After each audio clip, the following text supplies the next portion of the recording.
We're good to go, man. Right, my man. Well, Ian, where do you want to start? it has been it's been a wee while. It has, aye, it has. But I was trying to think when you were coming on. Well, first of all, I didn't tell you this. You have the privilege of being the last guest on season 2 of the podcast. Great. I appreciate that. So you better make it a good one. Aye, well, I'll be honest, to a fault. But I was thinking earlier, like Iain Donald's coming on. Normally I'll say to folk, if we know each other, do you remember how we met? Yeah, aye, music. So do you remember when we actually met? Molly's. No, it was Baker Street. Really? Aye, you're the only person, it's never happened before, it's never happened since, you're the only person that wandered in to number 2 Baker Street on a Thursday night with a double bass on your back. That's right, I do remember. And you came up to me and you said, is it alright if I jam? And then I'm like, fuck, nobody normally wanders around with a double bass because they're such a big instrument. Yeah. But I think we jammed her maybe another 2 or 3 times. That's right. The other times I think were maybe down in Molly's. That's right, aye, that's true. I remember that well now. But I don't know how long ago that would have been, about maybe 8 years ago? 7 or 8 years ago? Aye, at least aye. So a while like. Aye.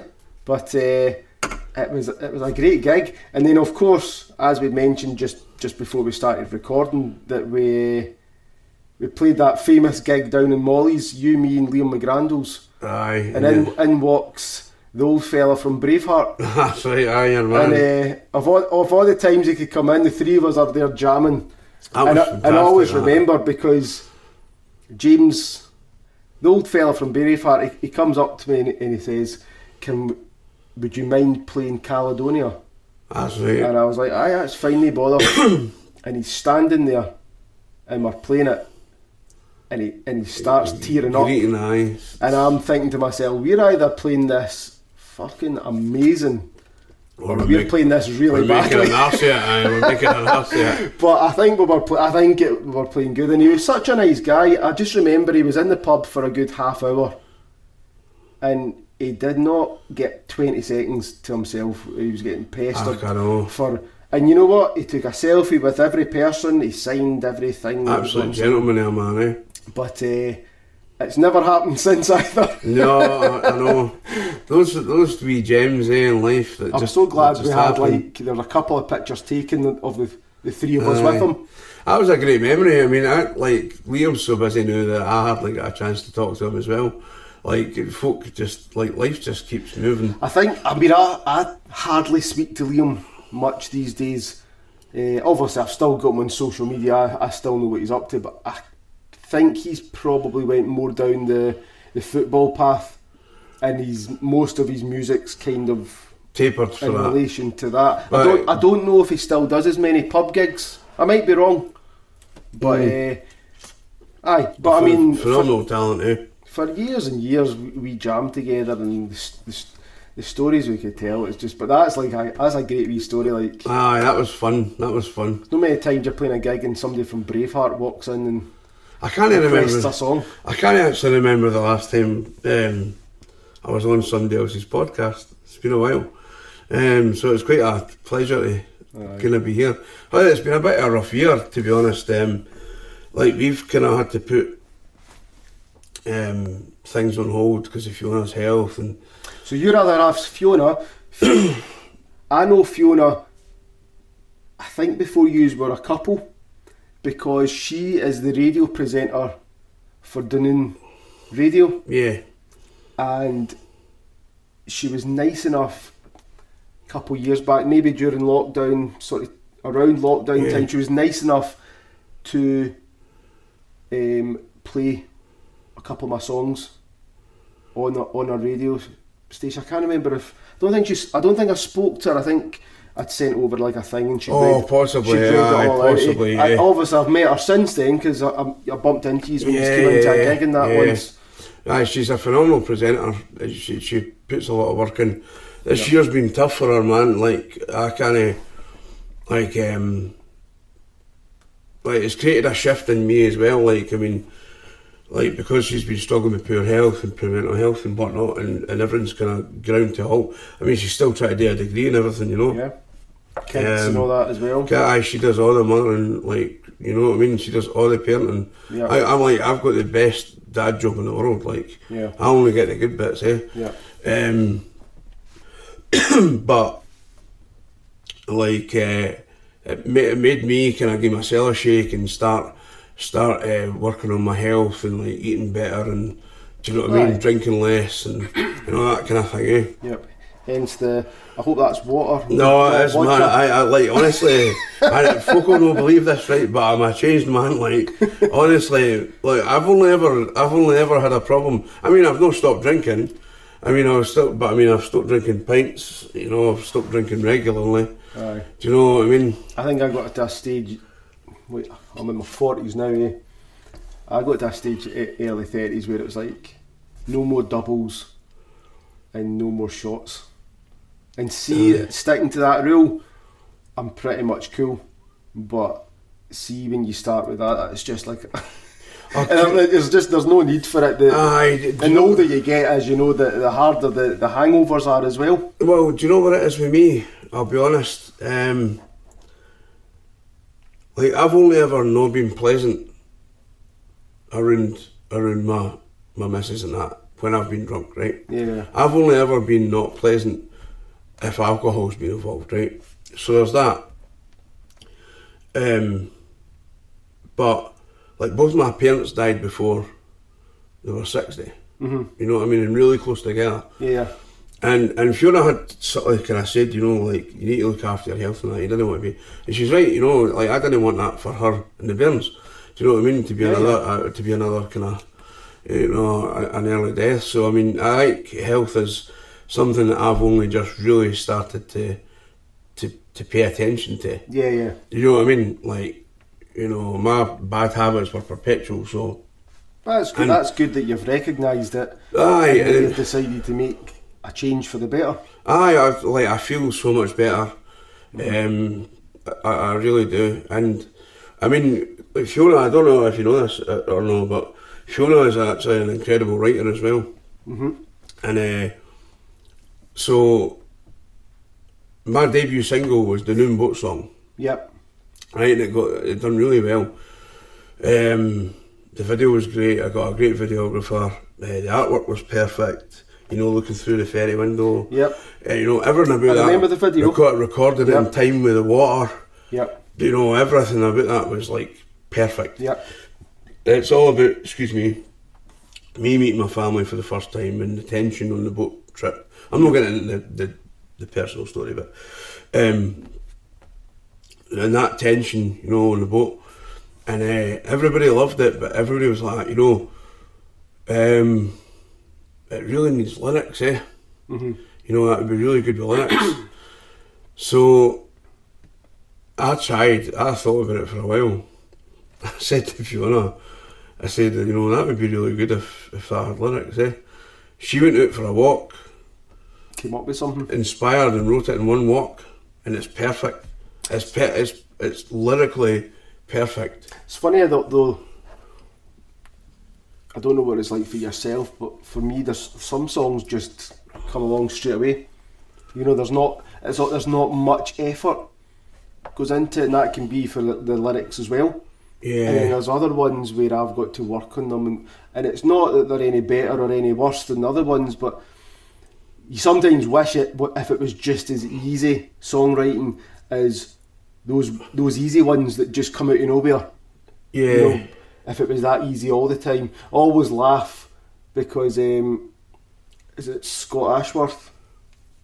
He seems to bloody write. It's a song factory. Aye, he's just like boom, song. Yeah. But it's not just the music; it's the lyrics. It's not. So I can go for weeks, months, without writing anything that I think's good enough, and then it might be that I write 2 or 3 songs in 1 week, and it can be that I could maybe write a skeleton of a song in 10 minutes. Yeah. Without much effort. You know, it's just. But that's just me. But see for yourself, like what I'll do is we'll go back to the beginning. Where are you originally from, Ian? I'm Alloa, like Alloa, man. Yeah, I born and dragged up in Alloa. So, were you into music growing up? Were your parents playing music? Yeah, my home life wasn't great. I mean, I got raised with my gran till she died, so I was about 11. And then I moved in with my parents, and it was quite toxic, you know. My dad was an alcoholic. He was quite, you know, heavy with his hands, and your kind of typical lower working class type of household, like, you know. But he was artistic. He was like, he could paint, he could draw. Like, he loved music. He got me into good music. I mean, I love like Elvis Costello. So that's where you kind of got the musical side of things from. Yeah. And you know, it was quite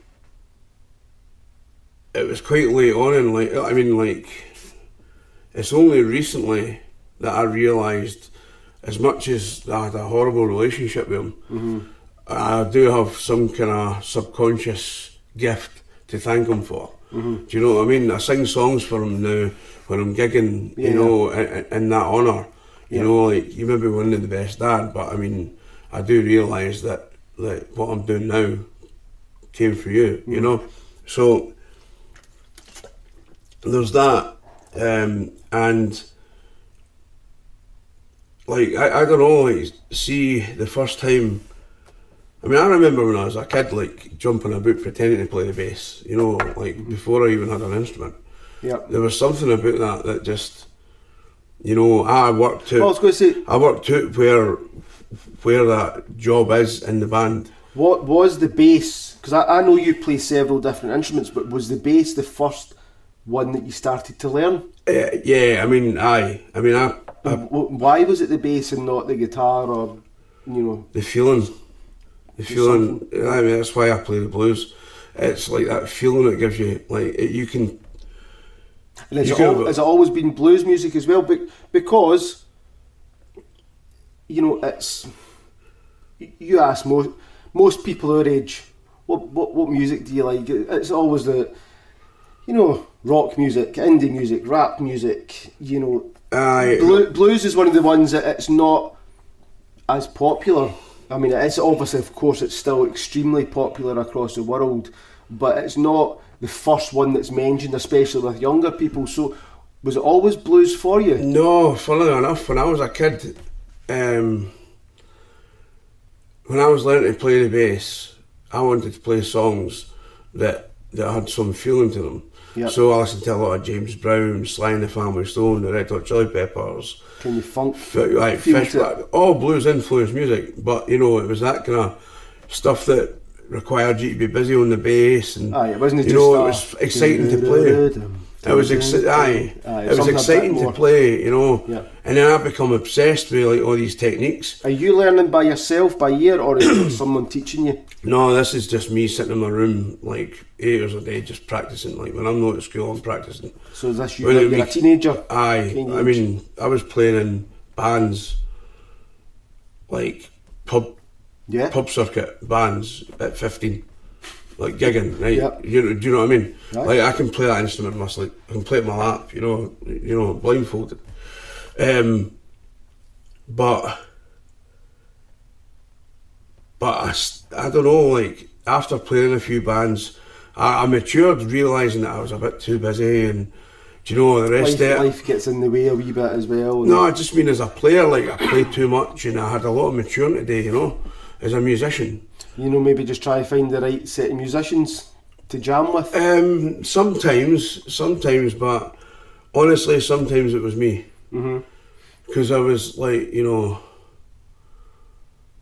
like, I wasn't just, I mean, I was always in the pocket, but I was always, like, I've become an attraction with my bass playing, and I don't think that suited every band, eh? Do you know what I mean? And it was maybe just the wrong band for you. Possibly, but I mean, I know you play the guitar as well. Did that just come later on?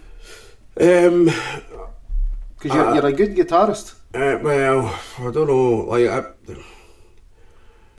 you're a good slide guitarist. There's no many. There's playing guitar and there's slide guitar. That's a different instrument. That's a different instrument. So, I started that specifically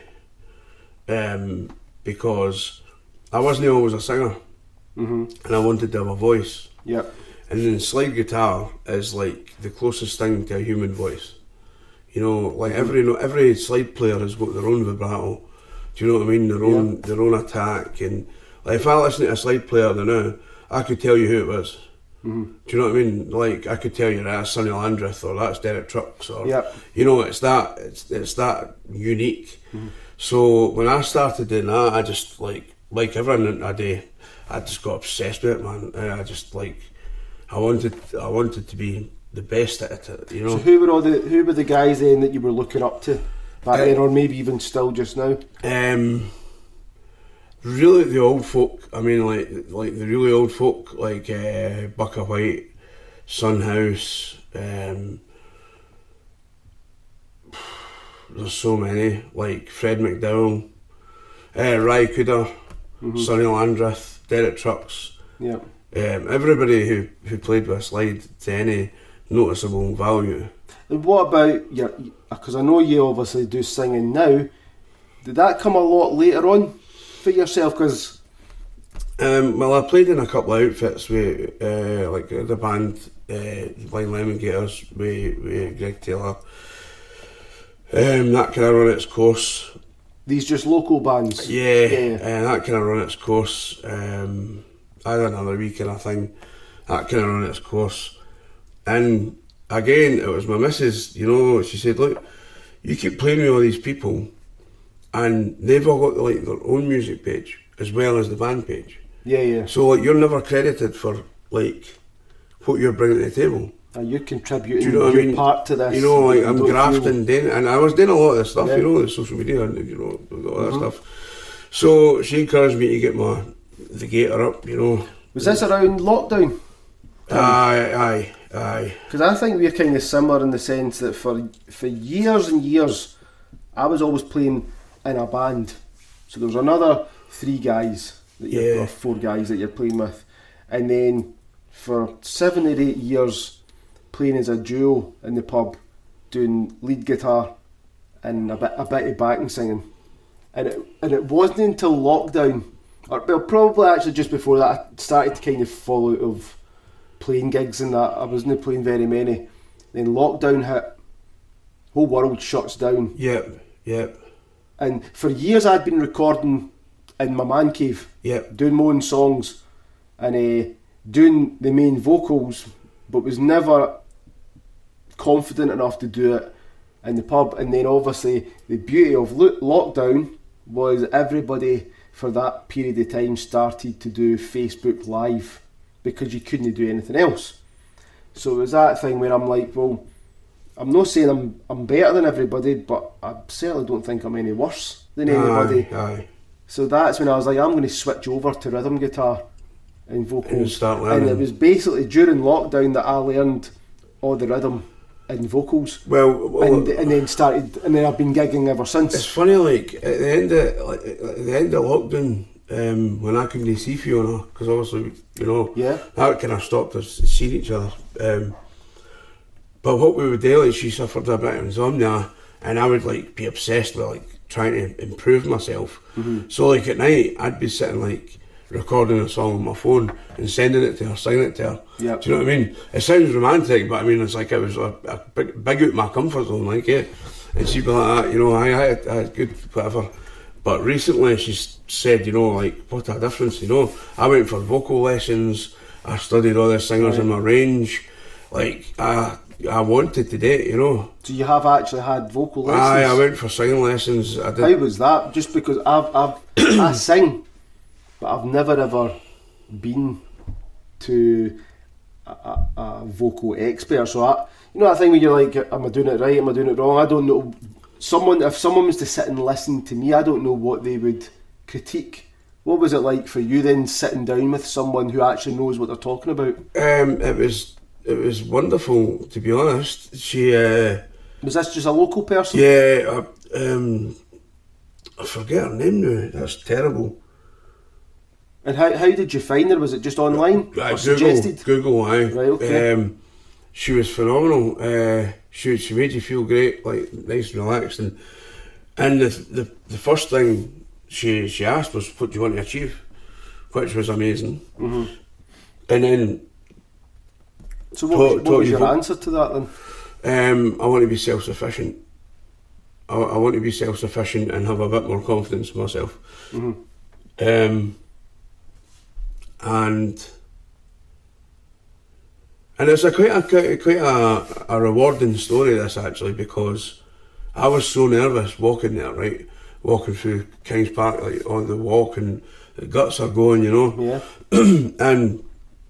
and then she just put me at ease, and she gave me some vocal lessons, like you know, exercises Yep. to find out where my voice is, you know. And then we picked a song, and she was showing, right, here's where the breathing is. Yeah. This will become natural, but this is where the breathing is. It's basically the rests. I mean, to put it in layman's terms, Mm-hmm. where you see the rests in the music, Yeah. that's usually where you would breathe. Yeah. You know, like when it's written down. And I started to improve, and I could feel myself improving. And then people around me, like my kids or my wife, or, you know, they would start pointing out, by the way, you're improving. Mm-hmm. And then after about a year doing it, after about a year, I would say, maybe not quite a year, working at it and that, Dave Arcari asked me to open for him. It was no long after lockdown. Right. Where was that at? It was at Broadcast, and it was my first proper, like, Solo. Gator gig. Yeah. Like, just me, my resonator, Guitar and my voice. set list. You Yep. know what I mean? Nothing else. And it sounded fine, but at the end, And yeah, you doing originals as well? Or a no, at this combination? point, Alright, at this okay. point, it was, but I'm doing old traditional songs. Yep. Which you didn't really get to hear like that anymore. So I'm kind of a stickler for trying to keep that kind of thing alive. Yep. But the last song I did was John the Revelator, a cappella, like proper gospel song. I've seen that, yep. Aye, and that, something come out of me that day. Mm-hmm. Like everyone just, all the work. Is that the one that everyone started just clapping along in beats? Aye, it's Yeah. like proper church. Yeah. Like in that moment, Well, you're doing all that something work, right. all that support, all like, you know, all the effort. Mm-hmm. It was in that moment I realised I can do this. Yeah. Do you know what I mean? Because vocals is an odd one, right? If you're a bass player, guitarist, drummer, whatever instrument it is, you can go for lessons. You've got other musicians can teach you bits and pieces.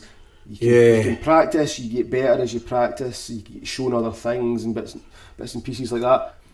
I always say vocals is a hard one, because half of singing is technique. You know, what you need to know what your range is and all that sort of thing, what you're capable of actually doing. But the other half of it is confidence, and you can't teach somebody confidence.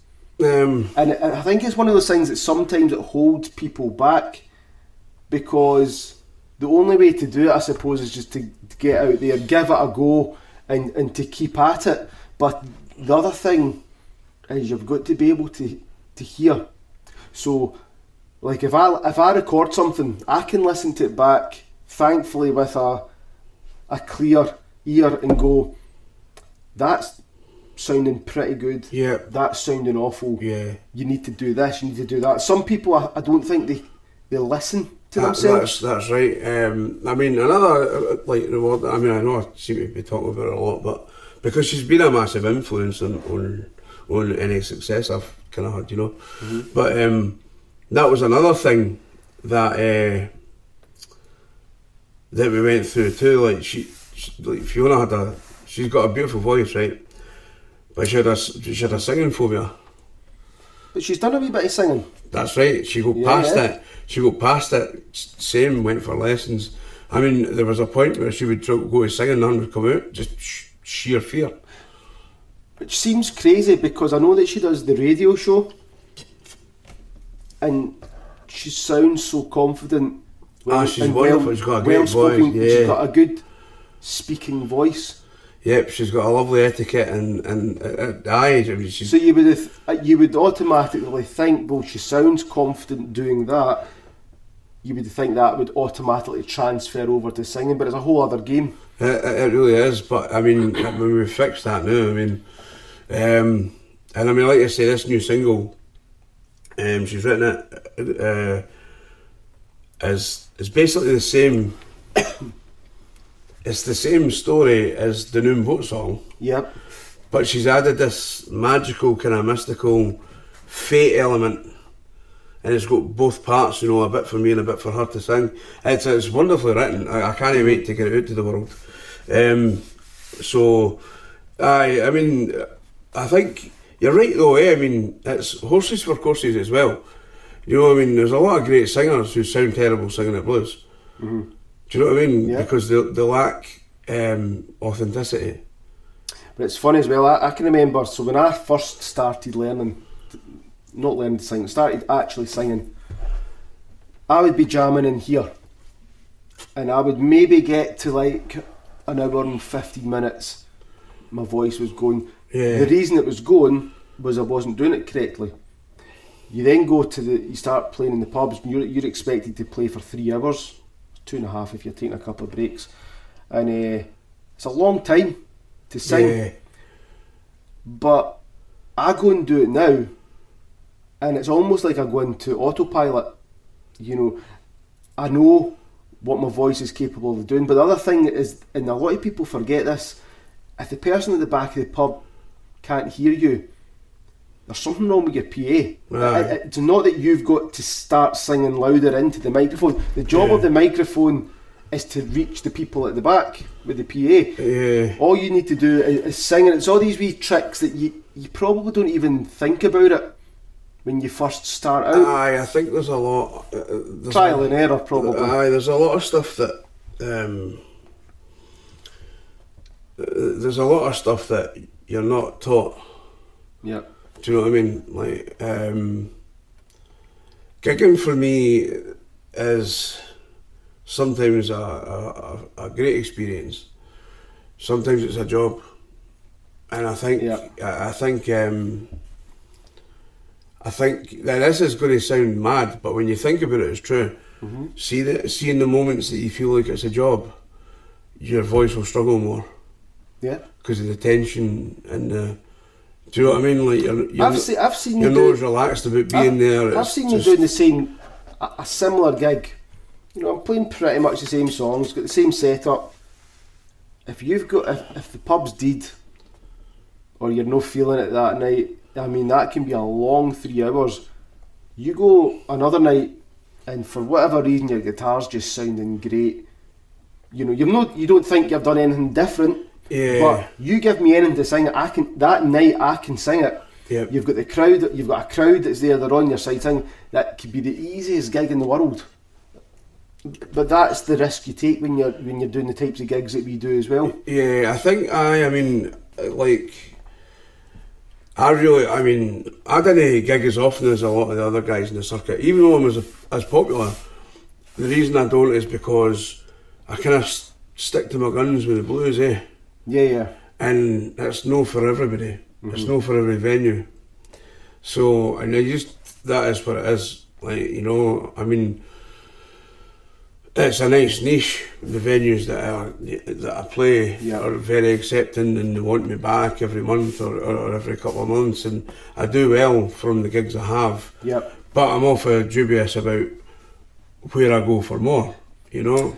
Depends what you're doing it for as well. Like, I feel a bit scunnered sometimes with the gigs because I'm doing songs that I don't like.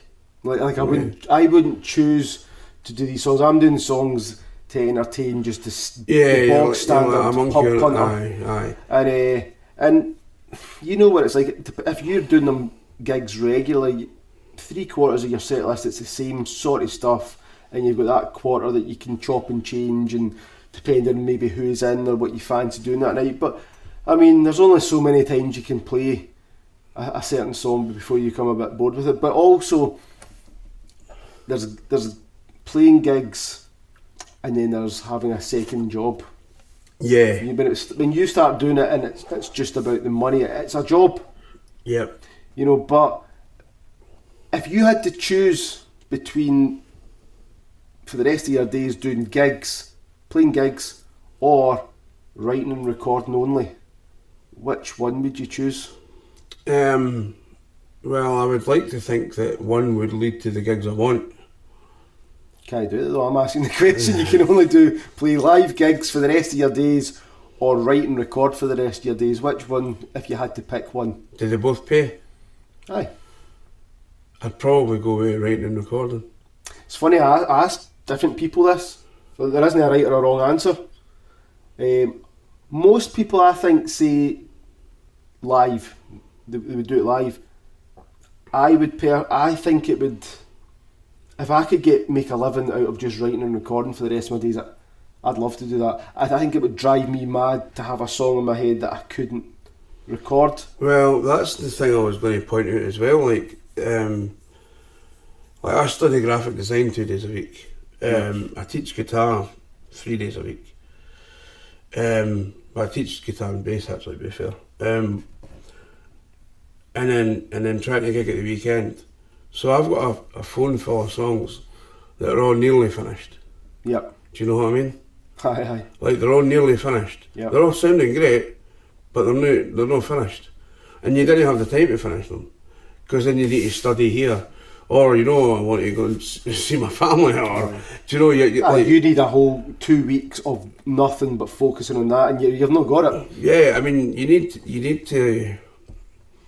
I don't know. Songs are kind of like for me, I like, because there's no answer to this, so I'm not going to cause an argument in the comments, right? But yep. Songs for me are kind of like trees when you're writing them, eh? Yep. Like if you know it's going to be, you look at the packet, you think, it's going to be lovely, that idea. You plant it, you need to water it before it actually grows. Yep. And see if you've not got the time to water it, it's not going anywhere. It's funny you say that, because recently, over the last 10 years, I wrote and recorded 3 albums. And probably happens to a lot of people. Each album's got 8 songs in it. Now you write those 8 songs, initially you're like, these are the 8 songs. Yep. Once you live with those 8 songs for a wee while, there's maybe only 5 and 3 that you would probably chuck. What I've done recently is, because I've lived with them, these three albums worth of songs for a while, I went back and picked my favourite 8 songs and went back and re-recorded them, and I'm about 90% done before it gets sent off for getting mixed and mastered. But as you're saying, it's amazing how I've lived with these songs for a while.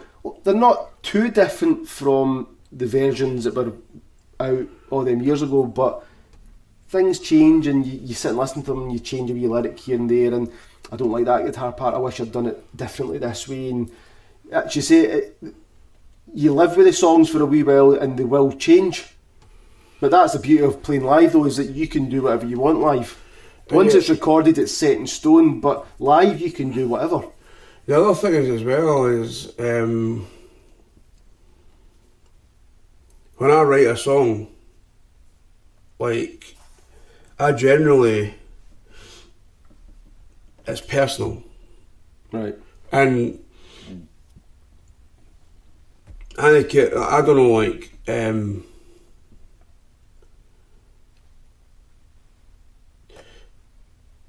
you're churning out songs, like, they're not all personal. Doesn't matter if they say they are. Yeah. They're not. They're not, because that isn't how the human experience works. Bob Dylan was like that. Bob Dylan churned out song after song after song. Like, it took him 10 minutes or something to write, I can't remember the song. Forgive me, I forget. I think Blowing in the Wind or something like that. It's one of his big songs, right? Okay. It took Leonard Cohen 10 years to finish Hallelujah. Right? And Hallelujah is the most covered song in the world. Yeah. But of all time. I mean, there's something in I mean, he waited for that one word. That, you know what I mean? Like there is something to something that takes a while to be perfect before it's. Do you know what I mean? Like I've got a vision already for this next song that I know how the artwork's going to look. Yeah. I know how the video is going to look. I know how it's going to make people feel, because it's going to be so relatable to people who have not seen each other for a long, long time. Mm-hmm. You know, and like that whole. And then, like I say, the lyrics are written perfectly. The music harks back to the Noon Boat song. It's still got that kind of Celtic, bluesy kind of vibe. So I was going to ask you though, so how do you go about writing a song? Is there a normal method for yourself? As in, will you come up with like the chords first, a melody? Will you write the lyrics first? Like, what is it for yourself? Sometimes I'll think of a lyric and write it down somewhere, or remember it. Yep. And then sometimes I'll be listening to something and I hear something that I think, oh, Inspires that would you. be a good song, that, and then see if anything I've got lying about it. It's kind of like a jigsaw puzzle. Yeah. Or if I think of one sentence or like one line that like sounds good, I'll try and grow that. Yep. You know, like because I mean most of my songs are quite traditional sounding, bluesy kind of. Yep. The stuff I've written with Fiona, not so much. It's more, I don't know, it kind of sounds a bit more magical and, you know, a bit, you know. Is it still same setup, just vocals and guitar? Yeah, it's like kind of Celtic blues approach, you know, just nice slide. Yeah. Plenty of space, you know. I always say that, like, there's not enough space in most songs these days. It's funny, 'cause for me, as you say, there'll be times where I'll come up with a lyric or that. Very, very rare. If I do a lyric first, occasionally I'll do a whole song. The lyric. Yeah. Very unusual would that become a song though. That's nearly always for me. It's always the music first, with maybe a vocal melody in my head, and then I'll fit the lyrics to it after. But very rarely would something I've wrote without music turn into a song. It's weird because you think it would, but I don't know. I mean, what it is. I couldn't be a songwriter. Like I couldn't sit and write a song based on a theme. Yeah. Like I would concept album or something. I wouldn't have to. I mean, I have to have felt that for me to be able to write about it. That's one thing about me. Do your lyrics, like if you were to sit and read your lyrics, it's obvious what you're singing about. It's not that vague. Yeah. I'm not meaning as in it's going to be word for word what happened in your life. I mean, it could maybe relate to a relationship. Or it's maybe not. It's maybe not graphic, but it's obvious. But we know what you're talking about from start to finish. Yeah. And what about? So you're writing these songs. What about recording? How do you like to record? So, for example, for me, and this is quite common for a lot of bands, is drums come first, foundation, bass, guitars, drums. But that's very much always indie rock, like that kind of music. You go and see like a country band, a lot of them maybe want to record the whole rhythm section live and do the vocal overdub later. What's your preferred method for recording? Because you're doing the blues now, I would have thought I would imagine it's live in the studio. Well, the last time the Noon Boat song was done in my house, a portable setup, Martin Lady. A guy who I've played music with. Martin was on the first season. I mean, I've played music with that laddie probably longer than most people in my life. We go back a long way. Very talented musician, but also quite a talented recorder, engineer as well. Well, I done an album. The first album review we done on the channel was his album. Aye, I saw him. Aye, it was brilliant. And that was one of the things that came out. The production on it sounded amazing. Aye, phenomenal. I mean, he was taught by the best. With Barry Frame, he's outrageous. And he's a fireman, so if you come across a fire, he can come and save you. Right, I know. So you say, what, Barry? What's he changed jobs? So we did that. We just like put about 3 or 4 mics on my resonator. Did you do vocals at the same time? Or did they come afterwards? We're doing both songs instrumental. Sorry for anything else. Oh well, the next single I released was a bit crazy because I had a vocalist from St. Louis, Missouri, one of the best female blues singers in the world now, Candice Ivory. She done the vocal for that. So that was a bit harder. I'm trying to think how we did that.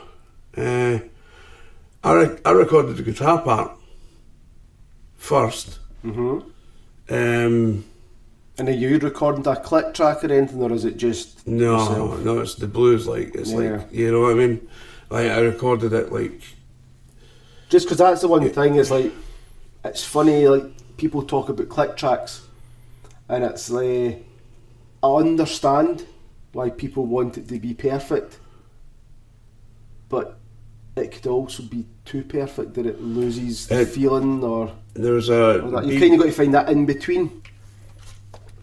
B.B. King's old drummer said the only click you should hear in the blues is the click of a 9mm. You know, like so I played that again, home recording. Yep. And I messaged Candice, we were pals. I messaged her. Just on like social media. Yeah, I says to her, look, I can't even remember actually. I maybe emailed her. Did I email her agent first or? No, I think I just think I messaged her on socials, and I said, look, I've got this idea to release this track in memory of my mum. Yeah. Would you consider singing on it for me? So that, sure, send me the track over. And she did it at Sawhorse Studios in St. Louis, which is like one of the best studios. Yeah. Like mixed by one of the best engineers. Like came back sounding outrageous. Like, and then after it. So did you send the guitar track with a vocal guide? Nope. So how did she know where to place the vocals, or did you leave that to her? It's a traditional song. She just knows. She just knew. I says like let's go for the Mavis Staples version, and she was like that on it, and she simple as that. And she sung it like probably, you know what I mean. So what was it like hearing it back for the first time? Did you get like an email pinged through with the file mix? I got goosebumps, man. Like even like when it was like, this is exactly what I envisioned it, or I hoped it would turn out like. Yeah, I mean it was like. It was perfect. Yeah. You know, it was perfect. And then I thought, right, percussion, I mean, I'm not a big fan of drums, right? I'll be honest with you. I think drummers tend, and I'm not trying to offend anybody, but a lot of drummers tend to want to do too much rather than just keep time and keep feel. So for the percussion, I just decided, right, hand claps, like funeral. It's like a funeral kind of vibe, eh? Yeah.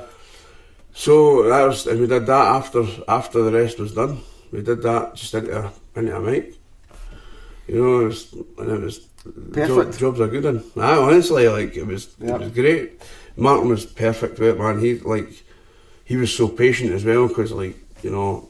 I would imagine, I mean, I don't know Martin too well, but I can't imagine he would have had the chance to record, mix too many of that type of music.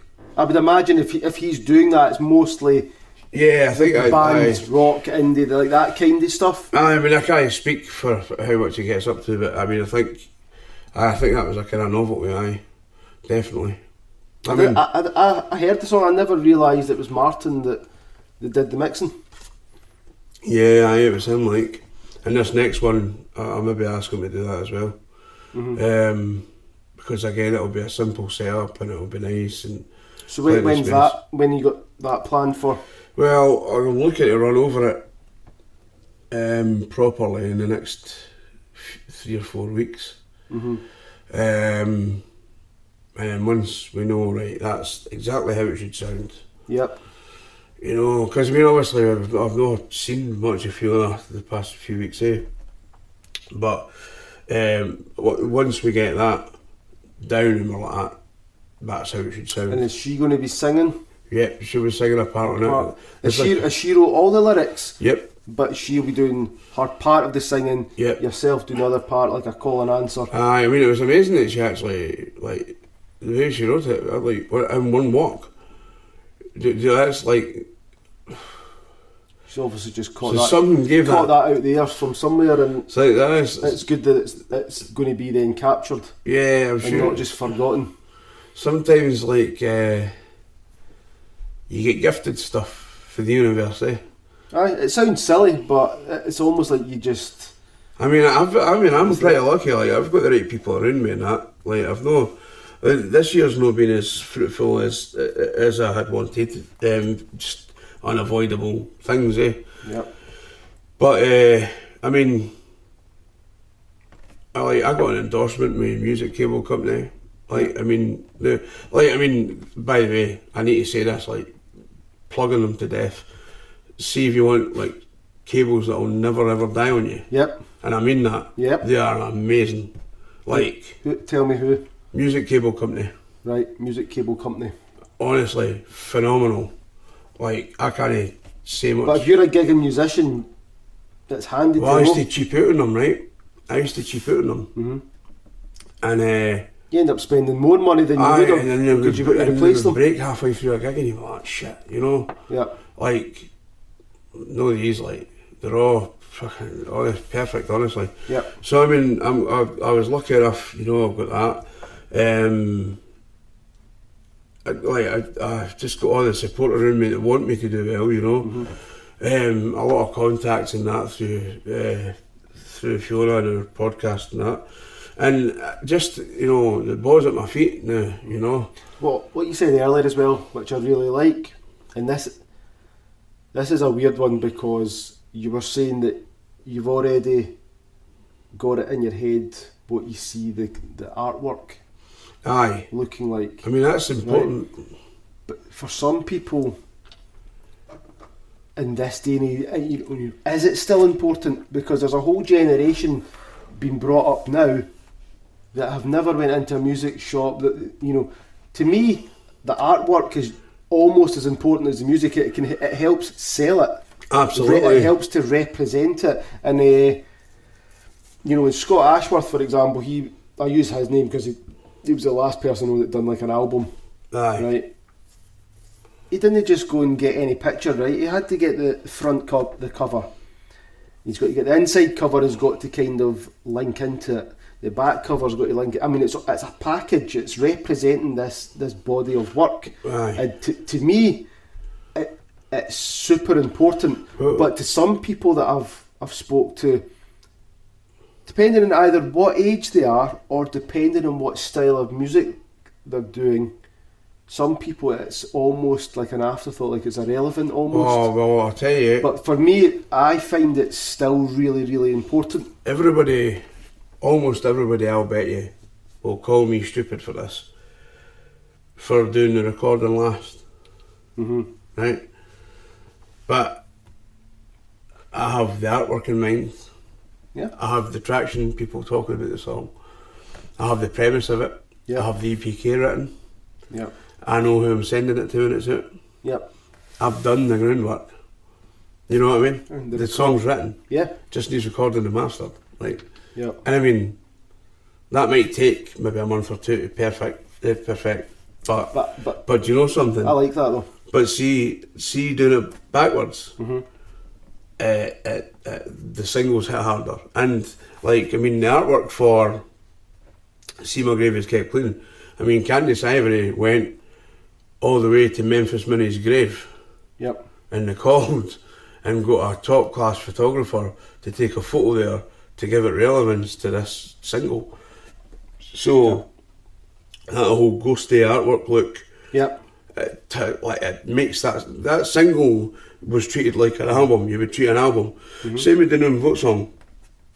Yep. It doesn't maybe look much, but when you think, when you're on the ferry at night, it's rainy and there's the red light and that brushing the water, you look at that artwork like that's the story, that's... Yeah, I mean, to me, there's a very visual side to it all. I mean, the album I'm recording now, I already had the album cover before I even started the first note of recording. Aye, I mean, like... Because I'm like, this is... It's you want it visually to look great as well as sound great.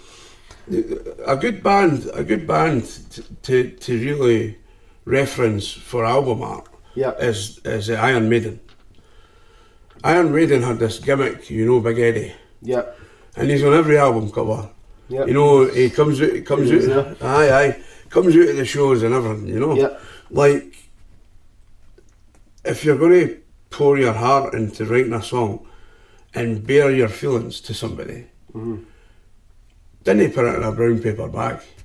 Yeah. Do you know what I mean? Like, yeah. Make it look as much as it means to you. Yep. You know.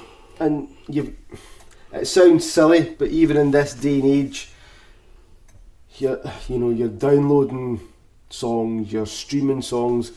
The first thing people are going to see is the album cover.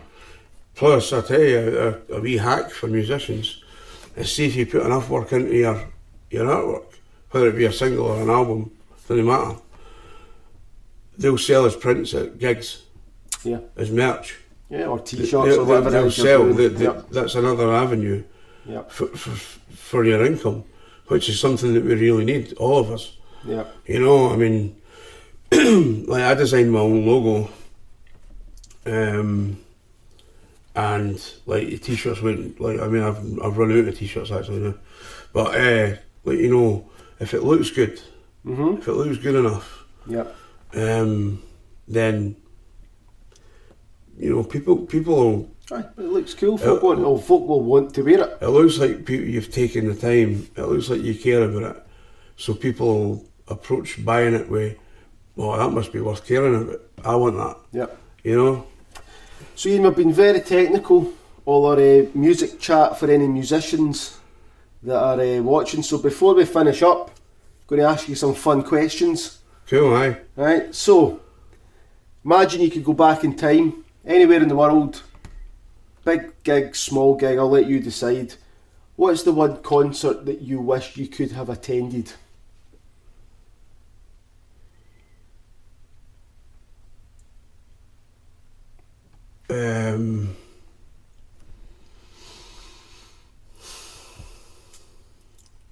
Wow.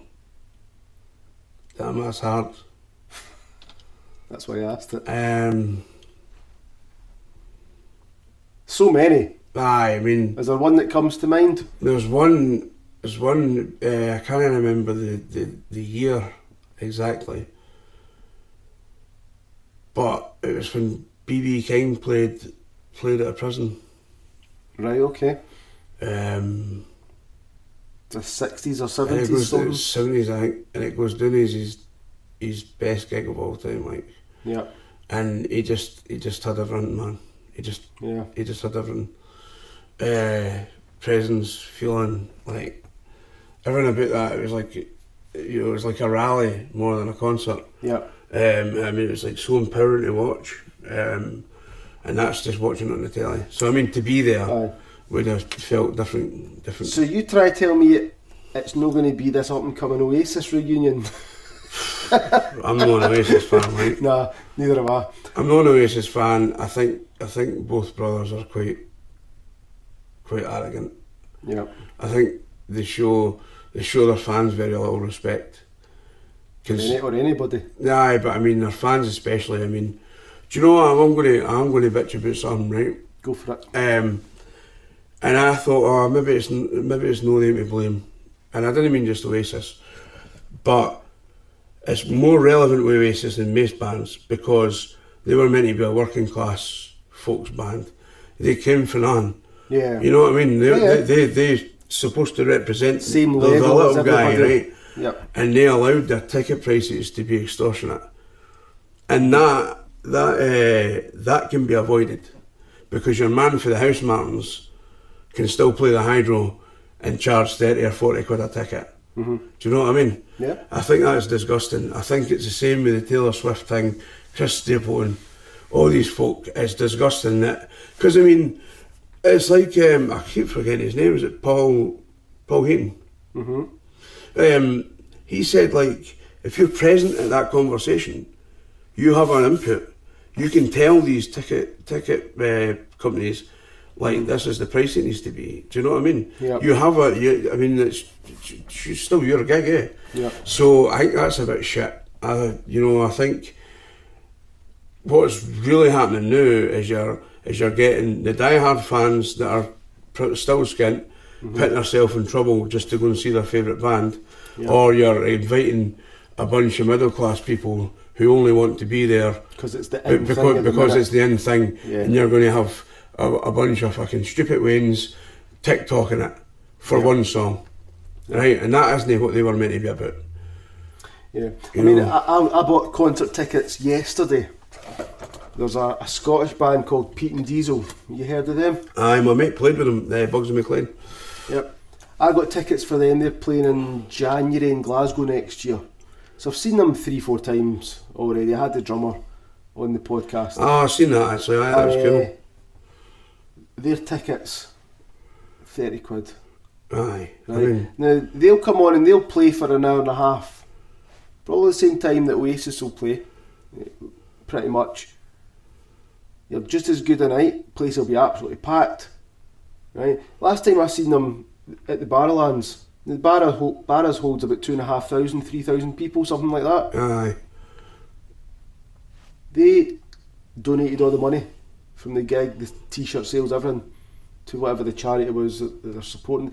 Didn't have to do that, but I mean, they're three normal guys, same level as everybody else that's in the crowd, still working a day job.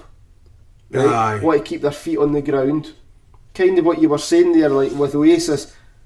Okay, they've not been going as long as Oasis, and you know, it's a different time and all that. I mean, the 90s was a crazy time for bands like that, but I don't know, like there's a lot of old ticket stubs there, and you see the prices of them compared to what they are now. It's shocking. Do you know Pearl Jam? Pearl Jam stood up to Ticketmaster, and nobody supported them.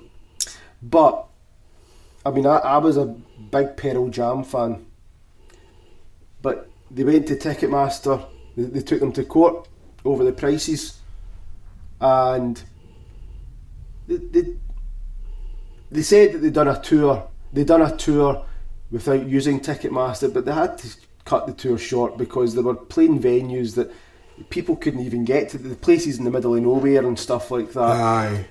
And you go, oh, that's all great. You go and try and get a ticket for Pearl Jam now. 150 quid, something like that. 150 upwards. So you could argue and go, back in the day when they were just up and coming, that was brilliant. But that memory seems to have, that's long in the past now, because you'll not get a ticket for under £150 now. Aye, terrible, eh? And I'm at the stage now, it's weird because as much as there's bands that I love, I don't know if I want to pay £150 to see anybody. No, I mean, well, we talk about this all the time. And there's so many great bands. Thankfully, there's so many great bands out there that are still, they're on the go or they're up and coming, and they're still, you know, their ticket prices are £40 or under. Maybe it's just because I'm for the lower working class, but I mean, I would much rather pay 20 quid to go and see wee Martin Lady and make a difference to his career than pay £150 to a guy who doesn't need it, that will never know who I am, will never be grateful for me. Do you know what I mean? Yeah. And wouldn't give a shit if I was there or not. Whereas some of these really big bands, I reckon that they could half their ticket prices and still come out of a tour with making a profit for everybody involved. Absolutely. I mean, there's a lot of things that need to change. The venue's taking a cut for their merchandise, isn't it, right? Mm-hmm. Do you know, that kind of stuff? Yeah, I mean, there'll be unbelievable amount of charges that I'm not even aware of. Aye, I mean, there's a lot of that. There's a lot of, You know, I mean, you're talking 60 quid for a hoodie, but I mean, 20 of that's gone to the venue. Yeah. Or something like that. I'm just making numbers up. But, you know, I mean, there's a lot, but I mean, yeah, it's called the music business, I suppose it's called that for a reason. A business, I suppose, but I don't know, I suppose at some point a band starts out and it's 4 or 5 guys and they're in it, let's make the best music we can possibly make. And at some point along the line, there's somebody in their ear about money. And I think part of it's unavoidable because it becomes a business. If you become successful enough that there's thousands of people wanting to come and see you. Aye, I mean. But Pete and Diesel, great example. They've been going for 5 years roughly now, and that's me seeing them. Is that they only been together for 5 years? They started just, I think, 2019. Really? Mhm. That's incredible. And they've blown up, eh? Yeah, I've seen them about 4 times now, and got my tickets yesterday for them, and it's still like, you know, don't get me wrong, if they're still on the go in 20 years time, maybe they'll bump their prices right up, but you know, they're still doing it for the fans. Like I'm sure that they could probably say 30 quid, let's bump that up to 50 quid. Well, I mean, and they would still sell out. The venue must play a part, because I mean, we went to see Oliver Anthony. I'm not a fan, like my son, I mean, he's right into music as well. Yep. He plays guitar and sings a bit. So me, him and his mum went to see Oliver Anthony. And I think Where was that at? At the Barras. Right. And I think the tickets were only, can't remember, about 35 quid or something. Mm-hmm. And I mean, he was like the biggest thing on TikTok at the time. Yeah. So it was sold out. It was rammed. Yeah. You know what I mean? The venue still put it on. I mean, they could have sold that at 70 quid a ticket. Yeah. Do you know? And they didn't. And that's the thing. There has to be some kind of moral compass where you go, you know, like that's enough. Yeah. I just kind of think it's crazy, the ticket prices, but anyway, we went on a huge detour there, right? So I'm quite opinionated on stuff. BB like King, you'd love to have seen BB King in prison, just spectating, not part of the prisoners or that. So lots of amazing, great songs have been written and recorded across the years. What's the one song that you wish you could have witnessed the band or the artist record it in the studio? Oh, I know the answer to this. Go for it. Graceland by Paul Simon. I'm glad you said that and you didn't say Martin Milady again. No, Graceland by Paul Simon. Yeah. Because I watched a thing with him and he was discussing how they recorded it. Now, I don't know if you realise how busy that song is, but there's maybe about 20 or 30 tracks on it, right? Yeah. Right? But see, if you remove one of them, you notice. Mm-hmm. The man's a fucking... everything's contributing towards the overall sound. The man's a fucking genius. Like, he had like an African choir doing these bits and the drums only working, so they cut the drums out. Yeah. Still got that choir, then they've got the drums here, they've got a full kit here, they've got the bass here, and then like everything is like so insane. Yeah. Like it's so complicated, but it's all linked together. But he said it was contributing to the overall sound. Well, he said it was quite easy for him to create, because he had this vision. Aye. And I think that's inspiring. Like, I mean, it's amazing if he's had that vision though, and he's managed to get it recorded. Aye, but I would have liked to have seen just how effortless it was. Yeah. Because is it, or are you just saying that? Yeah, you'll never know, I suppose. I'm friendly with a guy called. He's from Brooklyn. You maybe heard of him, Alan Roth. I know the name. Alan Roth. He used to have. Do you mind the Hot Licks videos? Mm-hmm. Well, that was his company. Right. Okay. Right. So he's like, he teaches guitar and all that. Yeah. But he toured with Simon and Garfunkel. Right. Okay. And he's told me some cool stories, like. and I think Paul Simon is a talented man, like. Yeah. Very talented songwriter. Aye. So that would have been pretty cool. Right. play the bass guitar, play the guitar, sing. What's an instrument you don't play that you wish that you could play? Piano. Piano. Yep. Same with myself. Piano. To be a good boogie woogie player would be Two amazing. most popular answers to that is piano or saxophone. The saxophone would be Piano, good too. boogie woogie would be outstanding. But I think piano for me. Yep. Um, And last question for Iain. Whether it be songwriting, whether it be their performance style, their overall package, who are the 4 bands or musicians for yourself that you just see as perfection? well, the enemy's perfect. Who's the 4 for your 4 favourites? And it might change tomorrow, but for today, who are the 4 for yourself? I think Victor Wooten, as far as bass players are concerned, probably the best bass player in the world still. No matter how many guys come up with the techniques, and like he has this other thing going on. Like, I mean, I studied him to death, like, and I still learn from him now. Yeah. Do you know what I mean? Like, and he teaches like you to like understand music out with just the bass. Yeah. You know, he's just a bona fide musician. Yeah. So definitely Victor Wooten.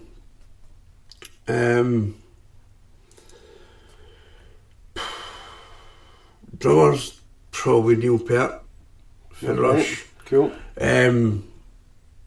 He looked a wee bit like my stepdad, which is and he was a lovely man. But incredible drummer. He could have been a solo drummer for a career. Just you know, and because he was a great songwriter as well. He wrote all these Rush songs. Folk didn't realise that. You know, he wasn't just a drummer. Yeah. Great. You know, he's got books as well. You know, just an intriguing person. Just like really, really quite cool. The guitar thing's tricky because.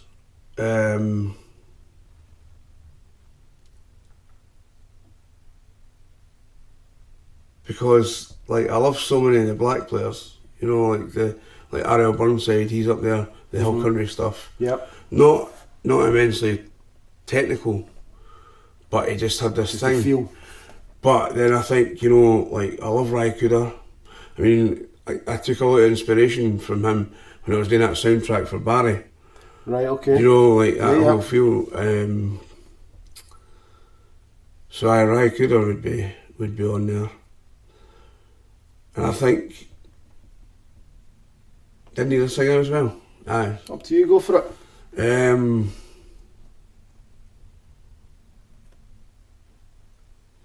Singer's quite hard, like. It's a funny list because I could ask you tomorrow and you give me 4 new answers. The next day, 4 new answers. I mean, there's so many, but. Aye, I think. It's difficult. It's difficult. I mean, I've loved so many players, like, and so many singers. Like, I mean, even the new I'm talking to you and I'm remembering more that I love, and I'm like, this is getting harder and harder. Yeah. This is just a bit of fun. I'm not trying to like fry your brain here. One of the best singers, I think, and luckily she's still alive, is Mavis Staples. Right. For the Staples singers. There you go. But I mean, I could say like guitarists. I could say Kev Moe. I could say Jeff Beck. I could say. Oh, the list is endless, and there's so many out there that we've not discovered yet either. I mean, Jeff Lynne, another great singer and songwriter. Like, you know, I mean. But Iain, thank you for being the last guest for season 2 of the podcast. The other thing I forgot to say to you was, when I first started this podcast, initially it was going to just be local musicians. Yeah. It's kind of progressed from there. Aye, proud of you. Your name was on one of the first 5 names that I wrote down of people I need to get on. Oh, and it's only took 60 episodes to finally get you on. But I'm glad that you came on though, because it's a bit of fun. We get to talk. I hardly see you, and when I do see you, you're gigging or I'm gigging, so you didn't really get a chance to actually talk. But last time I seen you, it was yourself and Fiona. So hopefully I'll get to see you again soon enough. Yeah, I'm sure you will. And, but it's been lovely. It's been lovely. I mean, like I tell everybody, check out the Gator, check out Galty and the Gator. Yeah. Support this, like, share, subscribe, all that stuff. All the usual stuff. But I support the little guy. That's what I say. That's it. And I'm just a wee guy as well. Support the little guy because they make more effort. Aye. They make more effort because they need it more. They're hungrier. But it's true. It's been good though. It's been good. Aye, definitely. I could talk to you for another hour, but I know. That's fine.